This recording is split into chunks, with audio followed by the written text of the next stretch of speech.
Voilà, bien-aimés dans les seigneurs, shalom, shalom, shalom. Nzambalola pambola bino, apambola yo mutozo landanga, quel que soit bisika ozo landangai, nzambo ya benganga azala nzambe na yo. Lokwa na momesano, tolingaka toujours ko banda prédication na biso na prière. Pour être nzamba lola azwa contrôle na ngai pe ya yo orienté biso nzambe likamwa to pamboli yo to tomboli ton na maboko na yo to lingi to lobela pona tina na yo pona tina le boko noir de défense ta vie ba toucher ma vie Seigneur au nom de Jésus-Christ de Nazareth. Amen. Bien-aimé, le lotozo lobela likambo etali thème na biso c'est tellement bon. C'est tellement bien plutôt. O ngamoko nazo sepela na makasi parce que nazo mona ndeni ba délégué bazo koya. Bien-aimé, un délégué hostile contre ta bénédiction. Mais avant tout, nous allons expliquer délégué. Qui est un délégué? Délégué, personne chargée de représenter les intérêts d'une personne ou d'un groupe. C'est-à-dire, moutou oya chargé, il y a qu'à représenter ba intérêt, il y a moutou moko, to ya batebele. Deuxième point de l'objet, personne chargée d'exercer une fonction administrative à la place d'un titulaire. C'est-à-dire, moutou oyo azali chargé ou appelle ma coquine. Ya ko sala makambo ya bamikanda ya bureau ko signer ata délégué na place ya mukolo esika ya titulaire ya chef na ye. Troisième tolobi, personne qui reçoit une mission avec tout pouvoir pour la remplir. Mutu o a vu etinda na makoki nyonso ba pesi pouvoir nyonso ya kokisango ya kosalango. Donc de la même manière bien aimé, tozo mona délégué na monde pharmacie.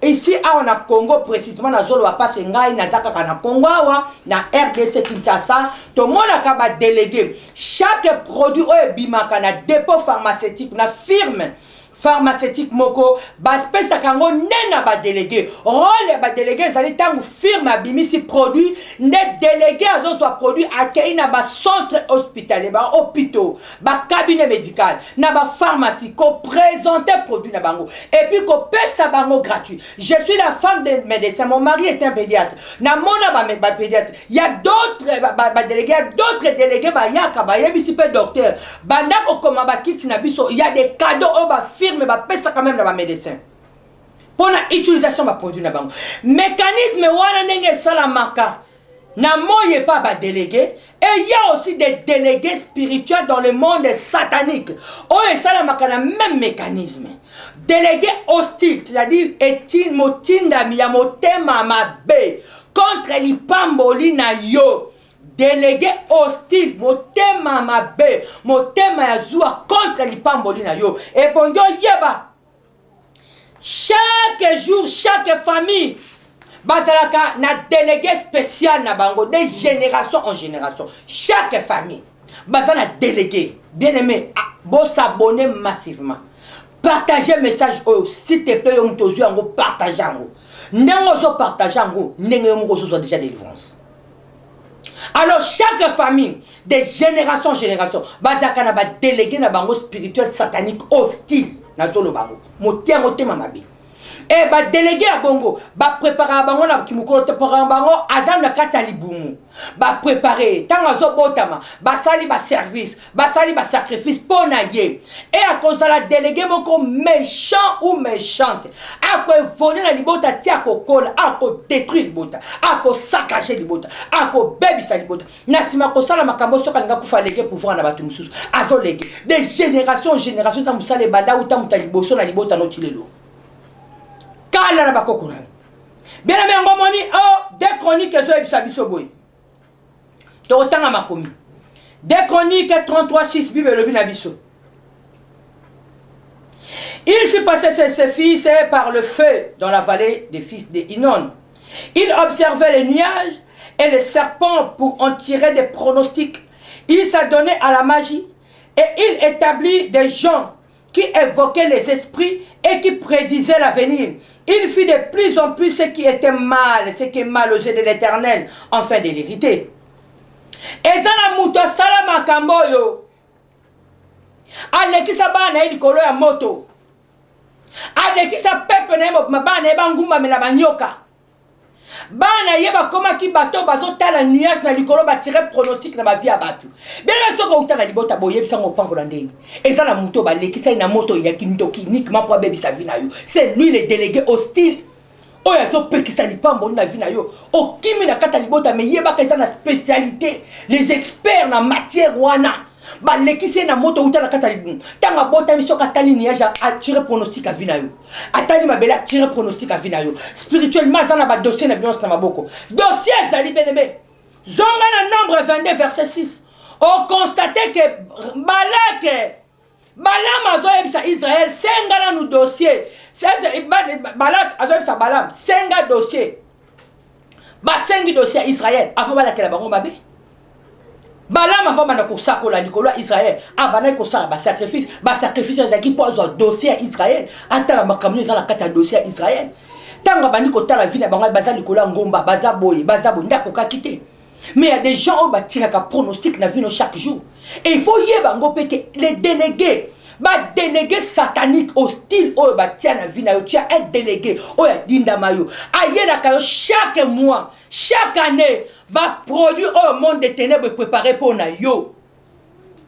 Ndenge ba délégué mo kilba représenter ba produit ya za kana ba réunion na bango chaque butu a juste que comme produit ba kufa ba fabriquer produit aliwa nde ya zu délégué ye a continuer vie na yo bana ba comme kufa yo na ndako libote koti trouble ce qui est comme produit en maladie délégué a zu yango alandi yo oza partout na ebité na poto ozali na Kinshasa na Congo na Afrique ozali toujours na produit le même produit na lobby le même produit yango ozalango soki balobi tour comme ya accident ba fabriquer produit accident bazo memela yo il faut zwango ba présenter produit bazo pesongo pe au fele délégué aussi nazali contre bénédiction na yo bien aimé ko bukana te soki balobi comme tour à chômage ndozo mono sale le côté pas balongo na musala parce que délégué a memela ki produit à chômage. Si vous avez un accident, bien aimé, on a délégué mon spirituel, satanique, hostile. On a contre bénédiction. C'est comme ça chaque année. Bible de Michée, chapitre 5. J'exterminerai de la main, de ta main, les enchantements, et tu n'auras plus de magicien. Bible na Michée 5 alobi nako bebisa na kati ya loboko na yo misala na yo nyonso ya bondoki ya bonganga kisi pe kozala suna soutien te bien aimé bondo tele basiko il est temps o banda ko bebisa délégué hostile misala nyonso ya mabe ya loboko na yo ezo frapper vie na yo azanga makasi a opérer lisusu na vie na yo te c'est biblique tala dans Lévitique 22:18 Bible lobi okotika mutu ya mabete kindoki okotika ndoki te à vivre na lobi toko kamata mopango bando kata yeso to yebi mais néanmoins quand on la pratique la prière Lucas délivrance parce que na kombo ya Jésus Christ nde biloko ekoko sila nde délégué oyo tozolo ba hostile akoko zala étouffé pe akoko zala emballé akoko zala écrasé au nom de Jésus bien-aimé na j'ai reçu la mandat.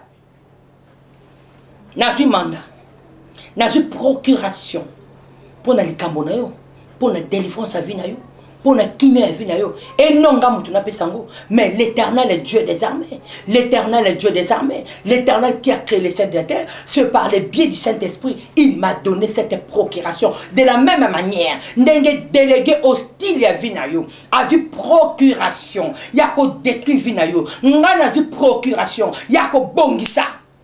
Par le biais du Saint-Esprit au nom de Jésus-Christ de Nazareth. Nazo bondela, nazo ganga, mutu tu oyazo kangai, mutu nyonso oyazo landangai. Abika soko zana délégué hostile na vie na yo, moto Saint-Esprit kangaye au nom de Jésus. Et tumbaye, nakata libota bozana délégué hostile.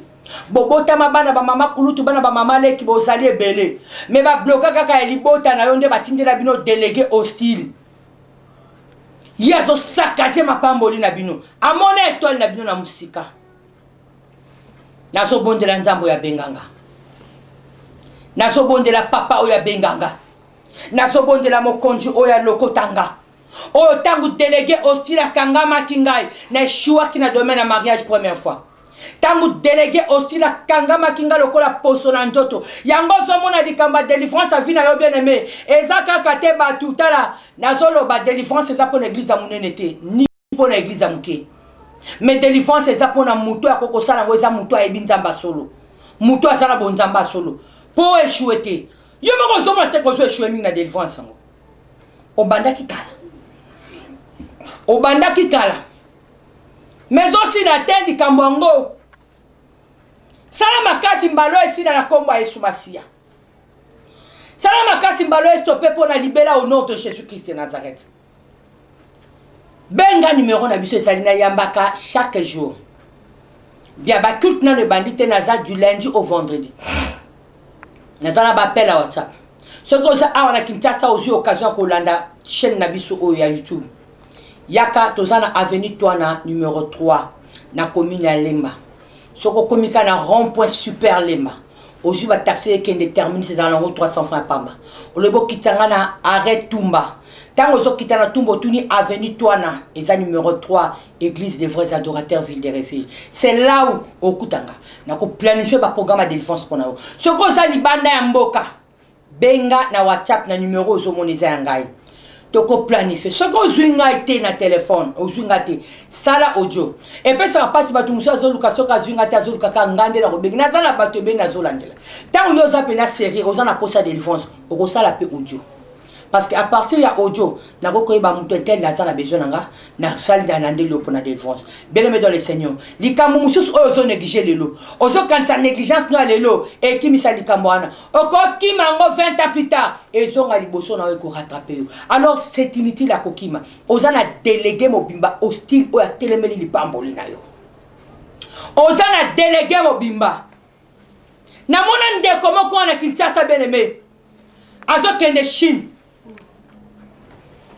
lokola zaki na délégué hostile na kati ya nzoto na lataka lokola sonjo à cause de $20,000 à cause de $30,000 soki akeya sombi biloko komi na Kinshasa awa délégué hostile asilisi valeur ya mbongo akoki mpe koteka délégué hostile aza compliqué atikela ye accès ateki asombaki biloko asimbi ateki asimbi 10,000 na liboko mais tant ka kosimba 10,000 na liboko e frappé na kati ya libota na ye dépense esalami ya 8,000 atikali na 2,000